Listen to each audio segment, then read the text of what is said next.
नमस्कार। महर्षि वाल्मीकि कृत रामायण के बालकांड के प्रथम सर्ग के चौथे भाग में आप सभी का स्वागत है।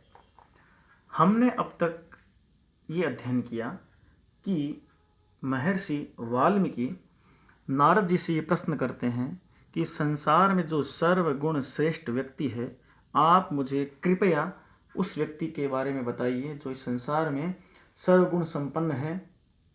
तो महर्षि नारद वाल्मीकि से कहते हैं कि दशरथ नंदन श्री राम है इस संसार में एकमात्र इस समय व्यक्ति जो सर्वगुण संपन्न है, जिसका तेज, जिसका शारीरिक सौंदर्य, जिसका मानसिक सौंदर्य, जिसकी आध्यात्मिक प्रवृत्ति और जिनका व्यवहार स्वभाव सभी कुछ श्रेष्ठ है, ऐसे व्यक्ति हैं भगवान श्री राम। और श्री राम के बारे में बताते हुए कुछ उनके जीवन का वर्णन करते हुए कहते हैं कि दशरथ नंदन श्री राम का राज्याभिषेक करने की इच्छा, भगवान श्री राम का राज्याभिषेक करने की इच्छा दशरथ ने जब की, तो श्री राम की माँ जो कैकई है, मातृ समान जो माँ कैकई है, उन्होंने दशरथ जी से दो वचन मांगे, जिसमें भगवान श्री राम का वनवास और कैकई पुत्र दशरथ को राजा के रूप में स्वीकार करना या उस भरत का राज्याभिषेक करना।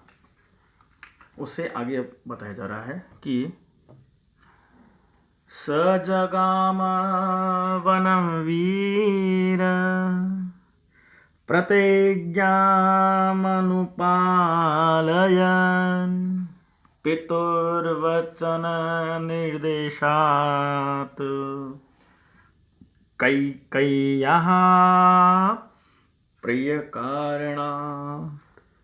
कहा सह वीरः, वह वीर, भगवान श्री राम के लिए कहा है, सह वीरः पितुः वचन निर्देशात्, पिता के द्वारा कहे गए वचनों के निर्देश से, उन वचनों को स्वीकार करते हुए, कैकेय्याः प्रिय कारणात्, कैकेयी के प्रिय कार्य को सिद्ध करने के लिए, प्रतिज्ञाम अनुपालयन, प्रतिज्ञा का अनुपालन करते हुए, वनम जगाम, वन की ओर चला गया।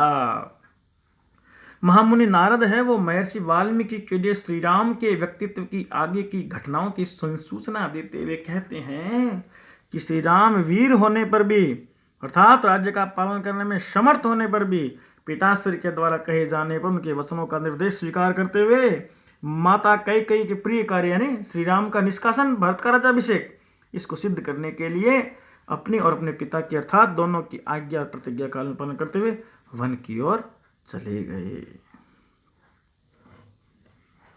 तम व्रजन्ता प्रियो भ्राता लक्ष्मणो अनुजगामः, स्नेहात् विनय संपन्न सुमित्रानंदवर्धन। क्या कहा कि तम व्रजंतः प्रिय भ्रातो, अपने इस प्रिय भ्रातु को व्रजंतः चाहते हुए, अपने प्रिय भ्रातु, प्रिय भ्राता कौन थे? भगवान श्री राम। भगवान श्री राम से अलग होते हुए लक्ष्मणों अनुजगामः, लक्ष्मण ने भी उनका अनुसरण किया। स्नेहात् विनय संपन्न है सुमित्रा नंदन वर्धन, तो सुमित्रा नंदन था भगवान। सुमित्रा नंदन किसके लिए है? लक्ष्मण के लिए। अपनी माता सुमित्रा के आनंद को बढ़ाने वाले उस भाई लक्ष्मण ने सरल भ्रातृ भाव को धारण करते हुए, स्नेहात् विनय संपन्नम तम वजंतो प्रियो भ्राता, अपने प्रिय भाई को, अपने प्रिय भाई के साथ चले। अगला, भ्रातरं दयितो भ्रातु सौभ्रात्रमनुदर्शयन्, रामस्य दयिता भार्या नित्यं प्राण समाहिता। कहा कि जिस प्रकार भ्रातरम दयितो भ्रातु सौभ्रात्रम अनुदर्शयन्, सौभ्रात्रम अनुदर्शयन्, इस भाव को प्रदर्शित करते हुए भ्राता लक्ष्मण, भाई लक्ष्मण ने सौभ्रात्रम, सरल और सुंदर भ्रातृ भाव को धारण करते हुए, अनुदर्शन इस भाव को प्रदर्शित करते हुए अयोध्या को वहां से जाते हुए, छोड़ते हुए, जैसे रोहिणी शशिना और रामस्य दयिता भार्या नित्यम प्राण समा, और राम की जो भार्या है सीता है, उन्होंने भी भगवान श्री राम का अनुसरण किया। कैसे, आगे बताएंगे। जनकस्य कुले जाता देव मायेव निर्मिता सर्वलक्षण संपन्ना नारीणाम उत्तमा वधू। राजा जनक के कुल में मानो साक्षात दिव्य शक्ति के रूप में, जनकस्य कुले देव मायु निर्मिता, दिव्य शक्ति के रूप में ही उत्पन्न हुई, सर्व लक्षण संपन्ना, सभी लक्षणों से संपन्न, सर्व गुणों संपन्न, और नारीणाम उत्तमा वधू, और समस्त नारियों में श्रेष्ठ, समस्त शुभ लक्षणों से परिपूर्ण रहने वाली सीता ने सीताप्यनुगता रामम शशिना रोहिणी, तथा जिस प्रकार रोहिणी अपने पति चंद्रमा का अनुसरण करती है, इसी प्रकार श्री राम की धर्म पत्नी सीता ने भी श्री राम का क्या किया, अनुसरण किया। पौरेरनुगतो दूरम पित्रा दशरथेन च, राजा दशरथ की पुत्र सीता ने भी श्री राम का अनुसरण कर लिया। उस समय पिता दशरथ के द्वारा और अयोध्यापुरी के निवासियों के द्वारा बहुत दूर तक श्री राम का क्या किया गया, अनुगमन किया। इन चारों श्लोकों का सामूहिक अर्थ देखें तो ये बनेगा, चारों श्लोक कहते हैं तम, ये क्या कहा, 5 श्लोक कि भाई तम व्रजंत प्रियो भ्राता लक्ष्मण अनुगमान, तम व्रजंत प्रियो भ्राता, अपने प्रिय भाई के साथ में उसने भी व्रजंत क्या किया, उस अयोध्या को छोड़कर वहां से चला गए। लक्ष्मण अनुजगमा, लक्ष्मण ने अनुसरण किया था। स्नेहात विनय संपन्न सुमित्रानंद वर्धन, यानी भाई श्री राम के प्रति प्रेम के पात्र होने के कारण, सदैव आदर भाव रखने के कारण, विनम्रता से परिपूर्ण अपनी माता सुमित्रा के आनंद को बढ़ाने वाले भाई लक्ष्मण ने सरल भ्रातृभाव को धारण करते हुए, इस भाव को प्रसिद्ध करते हुए, अयोध्या को छोड़कर वहां जाते हुए उन श्री राम का स्नेह पूर्वक अनुसरण किया। भ्रातरम दयितो भ्रातु सौभ्रातरम अनुदर्शन, उस भाई के प्रति भ्रातृत्व भाव का प्रदर्शन करते हुए उन्होंने व्रजंत उस अयोध्या को त्याग दिया। रामस्य दयिता भार्य नित्यम प्राण समाहिता, राम की प्राण के समान, भगवान श्री राम की जो प्रिय, प्राणों के समान प्रिय लगने वाली जो पत्नी थी, जनकस्य कुले जाता, जो जनक के कुल में पैदा हुई थी, जनक के कुल में मानो साक्षात दिव्य शक्ति के रूप में उत्पन्न हुई, देव माया एवं निर्मिता, सर्व लक्षण संपन्न, जो सभी लक्षणों से, शुभ लक्षणों से परिपूर्ण थी, नारीणाम उत्तमा वधू, और समस्त नारियों में श्रेष्ठ राजा दशरथ की पुत्र वधू सीता ने भी क्या किया, सीता भी अनुगता रामम, सीता ने भी राम का अनुसरण किया, अनुगमन किया। रामम शशिनम रोहिणी था, जैसे रोहिणी अपने पति चंद्रमा शशि का अनुसरण करती है, वैसे ही सीता ने श्री राम का अनुसरण किया। पौरेर अनुगतो दूरम पिता दर्शत, और निवासियों के द्वारा, अयोध्या के निवासियों और पिता दशरथ के द्वारा बहुत दूर तक ऐसे श्री राम, लक्ष्मण और सीता का क्या किया गया, अनुगमन किया गया। अर्थात श्री राम ने अपने पिता की प्रतिज्ञा और माता की आज्ञा का सहर्ष स्वीकृति लेते हुए, उनकी आज्ञा को मानते हुए वन गमन किया, और उनके साथ उनके अनुज लक्ष्मण और प्रियतमा भार्या सीता ने भी श्री राम के साथ में वन गमन किया, वनवास किया। और इस दृश्य को दशरथ ने और अयोध्या के निवासियों ने बहुत दूर तक श्री राम के अनुगमन के द्वारा अपनी आंखों से देखा। व्रजंत का मतलब होता है निरंतरता करना, अलग हो जाना, दूर हो जाना। आगे, श्रृंगवेरपुरे सूतम गंगाकुले व्यसर्जयत् गुहामासाद्य धर्मात्मा निषादादधिपतिं प्रियम। धर्मात्मा, धर्म को ही अपनी आत्मा के रूप में धारण करने वाले श्री राम ने श्रृंगवेरपुरे, श्रृंगवेरपुर में प्रियम अपने प्रिय मित्र निषादाधिपतिम गुहम निषादों के राजा गुह को गंगा कुले आसाद्य गंगा नदी के तट पर प्राप्त करने पर श्रुतम व्यसर्जयत अपने मंत्री सारथी सुमंत्र को वापस लौटा दिया।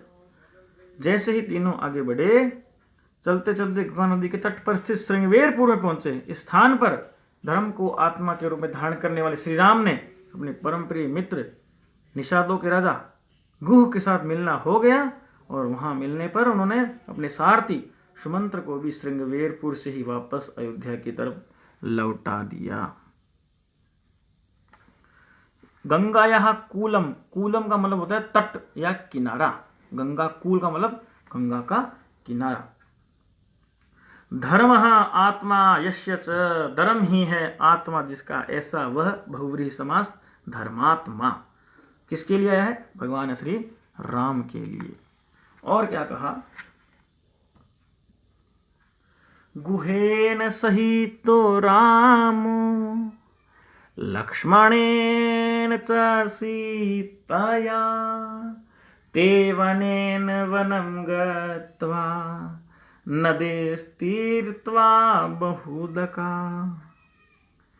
गुहेन लक्ष्मणेन सीतया च सहित राम, निषादराज गुह लक्ष्मण और सीता सहित, धर्मपत्नी सीता सहित वे श्री राम एक वन से दूसरे वन को चलते रहे। वनेन वनम गत्वा, बहुदका नदी तीर्थवा, और बहुत बड़ी मात्रा में पानी से भरपूर गंगा नदी को पार करके कहाँ पहुंचे कि चित्रकूटम अनुप्राप्य भरद्वाजस्य शासनात् रम्यवावसथं कृत्वा रममाणा वने त्रयः। और उस बहुत अधिक मात्रा में पानी से भरपूर गंगा नदी को पार करके क्या कहा? भरद्वाजस्य शासनात् चित्रकूटम अनुप्राप्य, महर्षि भरद्वाज के निर्देश के अनुसार चित्रकूट में पहुंचकर रम्यम आवसथम कृत्वा, सुंदर निवास स्थान या पर्णशाला का निर्माण करके या पर्णशाला को बना करके त्रयः वने रममाणा, तीनों ही श्री राम जी, सीता जी और लक्ष्मण जी उस वन में विहार करने लगे, आनंद पूर्वक निवास करने लगे। दोनों श्लोकों का अर्थ देखें तो सम्यक अर्थ होगा कि गुहेन सहितो रामो लक्ष्मणेन च सीतया ते वनेन वनं गत्वा नदेस्तीर्त्वा बहुदका चित्रकूटम अनुप्राप्य भरद्वाजस्य शासनात् रम्यवावसथं कृत्वा रममाणं वने त्रयः। कि गुहेन लक्ष्मणेन सीतया च सहित, गुहराज निषादराज गुह के साथ, लक्ष्मण के साथ, सीता जी के साथ श्री राम एक वन से दूसरे वन को चलते रहे। बहुदका नदी तीर्थवा, और बहुत बड़ी मात्रा में भरे हुए पानी से भरपूर गंगा नदी को पार करके भरद्वाजस्य शासनात्, भरद्वाज ऋषि के निर्देश के अनुसार चित्रकूट में अनुप्राप्य, चित्रकूट पहुंचकर रम्यम आवसतम कृत्वा, सुंदर पर्णशाला निवास स्थान का निर्माण करके त्रयः वने रममाणा, तीनों ही श्री राम जी, लक्ष्मण जी, सीता जी उस वन में आनंद करने लगे, विहार करने लगे, निवास करने लगे। बहुदका, बवह उदका यश्याम सा, जिसमें बहुत बड़ी मात्रा में उदक हो, पानी विद्यमान हो, ये गंगा नदी का विशेषण है। हाँ, बहवह उदका यश्याम सा। फिर आया कि गुहेन लक्ष्मणेन सीतया सहित, यहाँ सह के योग में विभक्ति आई तृतीया, है ना, सहयोगे तृतीया, सह के योग में तृतीया विभक्ति, है ना, सहयुक्ते अप्रधाने, सहयुक्ते अप्रधाने, सह के योग में तृतीया विभक्ति का प्रयोग होता है। तो सह शकम, सह साकम समम सार्धम, इनके अर्थ बोध करने वाले सहित शब्द में गुहेन लक्ष्मण सीतया में तृतीय विभक्ति का प्रयोग हुआ।